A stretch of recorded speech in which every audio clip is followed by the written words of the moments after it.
Aloha.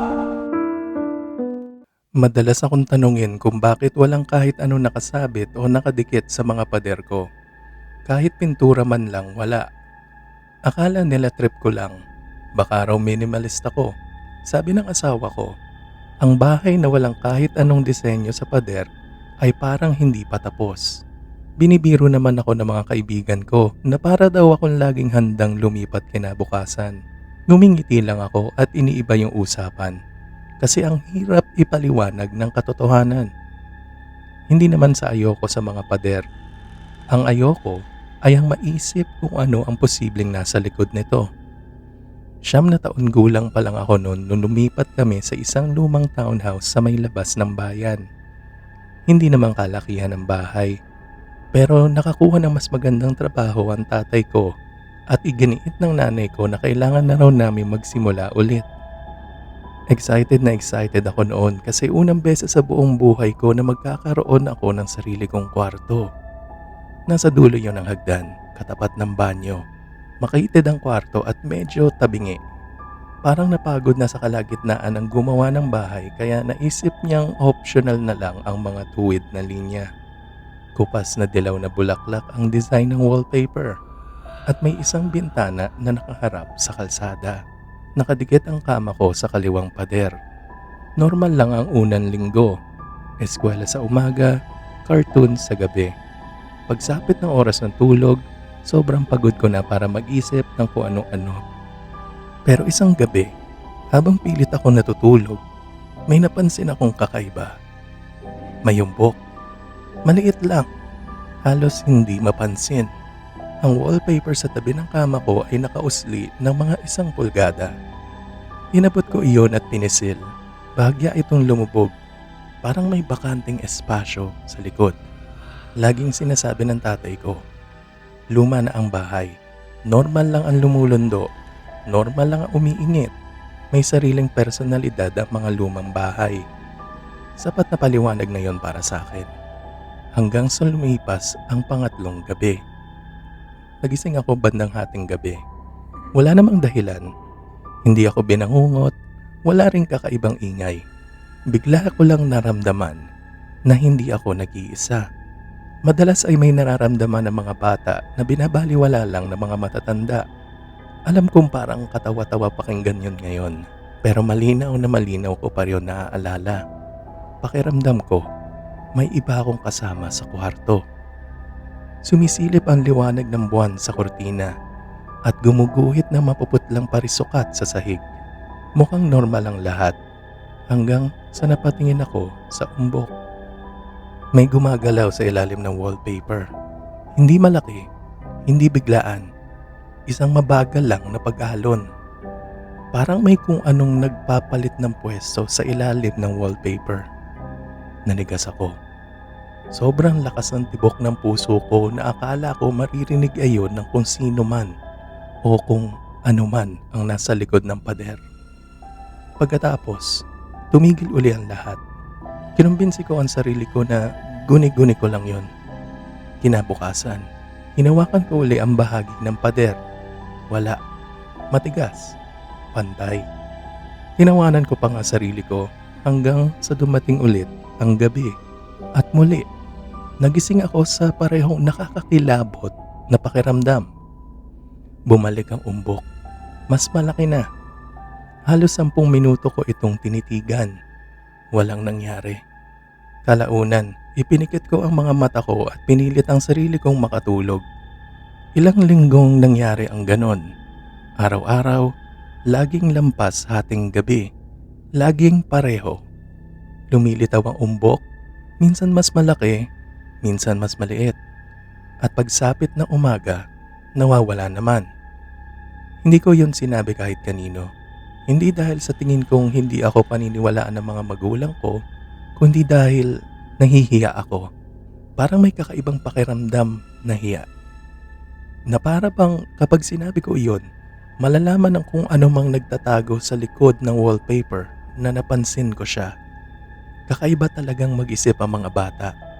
O baka naman, may mga bagay lang silang naiintindihan na nakakalimutan na ng mga matatanda. Dumating ang bare months. Mas maikli ang mga araw, mas mahaba ang mga gabi, at lalo iyong naging mahirap. Isang gabi, habang naghahanda ako matulog, may napansin akong ikibinagsak ng sikmura ko. Hindi na nagtutugma ang pattern ng mga bulaklak sa wallpaper. Hindi naman buong pader, doon lang sa paligid ng umbok. Parang gabi-gabi na itong tinutulak sa likod. Unti-unting umaangat ang wallpaper. Idinikit ko ang tenga ko sa papel. Tahimik. Tapos,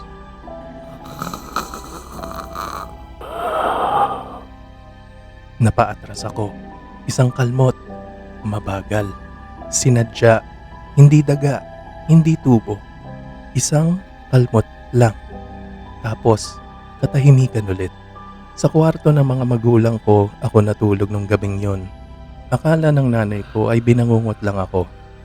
Hindi ko na siya tinama. Kinabukasan, sinuli ko uli ang pader. Wala. Mukha namang normal. Halos nakumbinsi ko na ang sarili kong gunig-gunig lang talaga ang lahat. Hanggang sa gabing iyon.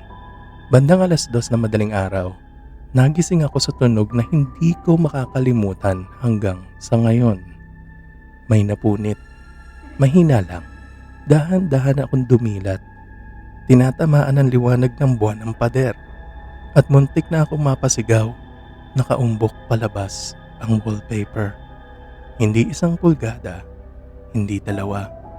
Halos kalahating talampakan. May gumagalaw sa ilalim nito. Mabagal. Maingat. Parang may sumusuyod sa kabilang bahagi ng papel. At pagkatapos, nakita ko ang mga daliri. 5 mahahabang bakas. Dumidiin palabas sa ilalim ng wallpaper. Gumagalaw. Kumakapa. May hinahanap. Nagtago ako sa ilalim ng kumot ko at tahimik na umiyak. Hindi ko alam kung gaano ako katagal na ganon. Ilang minuto? Ilang oras? Hindi ko alam. Pero sa huli, nakatulog din ako. Pagsapit ng umaga, pakiramdam ko ligtas na uli. Normal na naman ang pader. Pero hindi lubusan. May maliit na piraso ng wallpaper na napunit malapit sa sahig. Lumuhod ako. Bahagya akong hinila ang napunit na wallpaper. At sa likod neto, dilim. Hindi semento, hindi insulation. Kahit ano, wala. Isang madilim na espasyo. Isang napakalawak na espasyo na hindi dapat naroon. Mabilis ko ibinalik ang wallpaper at tumakbo pababa. Sa unang pagkakataon, sinabi ko ang lahat sa tatay ko. Napabuntong hininga siya. Ngumiti at nangakong aayusin niya ang kung anumang bumabagabag sa akin. Pagsapit ng Sabado, tinanggal niya ang buong wallpaper. Nakatayo lang ako at nanonood. Sa likod nito, karaniwang pader lang. Walang butas, walang espasyo. Wala. Tumawa siya. Ayan na, natalo na natin yung halimaw, anak. Napatawa rin ako. Ano pa bang magagawa ko? Halos 1 buwan ding walang nangyari. Mahimbing ang tulog ko.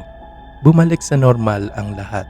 Hanggang sa isang umaga noong Enero, habang malamig ang ihip ng hangin sa labas. May nakita ako nakapatong sa unan ko. Isang Jolen, luma, kulay asul, hindi sa akin. Ipinakita ko yon sa nanay ko. Sabi niya baka nahulog lang kung saan. Tinanggap ko ang paliwanag niya hanggang sa sumunod na umaga. Isa na naman, kulay berde. Kinabukasan, isa uli, kulay pula. Tuwing umaga, may bagong Jolen. Nainis na ang tatay ko. Inakusuhan niya ako na naglolo ko lang. Paulit-ulit akong sumumpa na walang akong ginawa. Pagkaraan ng 2 linggo, 14 na Jolen ang naipon namin. At pagkatapos, bigla na lang itong tumigil. At halos nakalimutan ko na ang lahat. Halos. Isang gabi, kasagsaga ng malakas na ulan. Nagising ako sa tunog ng pagkalmot. Hindi sa tabi ko, kung hindi sa taas. Tumingala ako. At pakiramdam ko, nawala ang lahat ng dugo sa katawan ko. Nakaumbok pababa ang wallpaper sa kisame. Dahan-dahan, parang may isang telang nakabanat sa mukha ng tao. May dalawang bakas na lumitaw. Mga mata. Sunod ang ilong. Pagkatapos yung bibig. Hindi malinaw na muka. Mga hugis lang. Parang may taong idinidiin ang mukha niya sa kabilang panig. Pero wala namang kabilang panig. Sa ibabaw ng kwarto ko, kisame lang. At sa ibabaw ng kisame, bubong na. Nanatili roon ang muka. Hindi gumagalaw.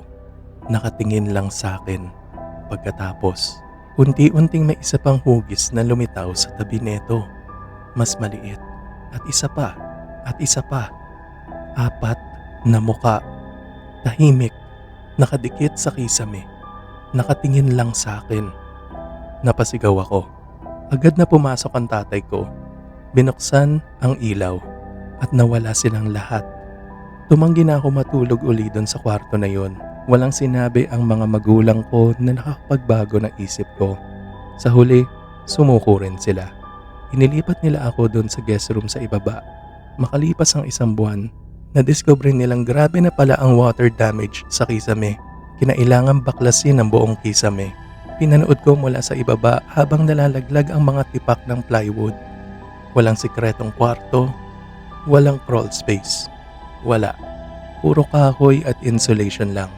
Lumipat kami ng bahay pagkalipas ng 2 taon. Nagpatuloy ang buhay. Eskwela, college, pag-aasawa, mga anak. Normal ang lahat. Hanggang noong 1 taon, naging 9 na taong gulang na ang anak kong si Emily. Isang gabi, lumapit siya sa akin habang may hawak sa palad niya. "Daddy?" Ngumiti ako. "O bakit anak?" Binuksan niya ang kamay niya. Isang maulap na asul na Jolene. Halos tumigil ang tibok ng puso ko. "San mo nakuha yan?" Napakibit balikat siya. "Nasa ilalim ng unan ko." Hindi ako nakatulog ng gabing yon. Bandang 3:00 na madaling araw, nakatayo ako sa labas ng kwarto niya at nakikinig. Wala. Walang kamot. Walang napupunit. Walang gumagalaw. Halos matawa ako sa sarili ko. Hanggang sa marinig ko ang inaantok niyang boses mula sa loob. "Daddy?" Agad kong binuksan ang pinto. Nakaupo siya sa kama habang kinukusot ang mga mata niya. "Ano nangyari anak?" Tumingin siya sa pader sa likod ng kama niya. Tapos buong inosente niyang tanong, "Daddy, sino yung mga tao sa likod ng pader?"